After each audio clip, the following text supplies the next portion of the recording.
Your New Normal and Resetting Your Life. By Dr. Glenn Mollette. People who have lost their houses and cars and everything they've worked for all their lives may feel like giving up. Some do. After 30 or 40 years they don't feel like they have it within them to rebuild and try again. Some have no choice but to live the life they've been handed. Financially they don't have an option. I was sitting in a hotel lobby in Pikeville, Kentucky last Sunday talking to FEMA workers. Several of them were preparing to go to areas devastated by the East Kentucky floods.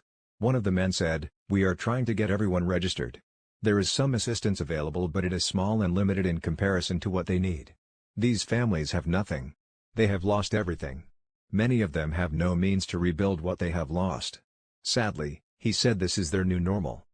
We all face and deal with the new normals of our lives. Aching knees, the death of a spouse, the loss of friends who have moved or died. Financial changes and health challenges force us to learn how to reset our lives. Resetting life is easier said than done. Too often, all we have is the energy to stare out the window, if we have a window. Life's disasters set us back. Mentally, physically, relationally, and financially. Such an event may require another lifetime of building your life back, if you have a lifetime. Your lifetime may be 5 or 10 years, and if you are lucky your lifetime will be more. It's certainly a little easier to try to climb back up the mountain at the age of 35 than at 65, but to some extent you can if you have the will and physical ability to do so. There is a time in life when you either quit or dramatically change gears. You don't feel like standing and teaching a class another 10 years.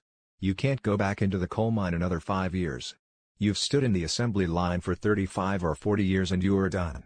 There is nothing wrong with withdrawing from one life you enjoyed and resetting to do something else.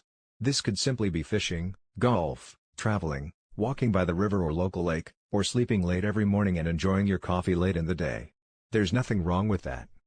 The old Apostle Paul had been through a lot in his life. Shipwrecked, stoned and left for dead, escaped being murdered, whipped cruelly and placed in a jail cell. His life was often far less than glamorous.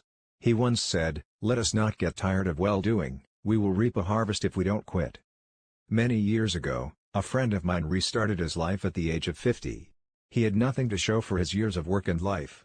Old age was looking grim. He and his wife found an old abandoned hamburger stand in a small town.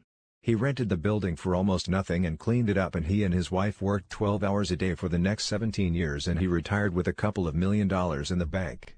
Even this would be out of reach for many today, but keep in mind that if you have the mental wherewithal to think it and the physical stamina to put it into action, you can reset your life and try again.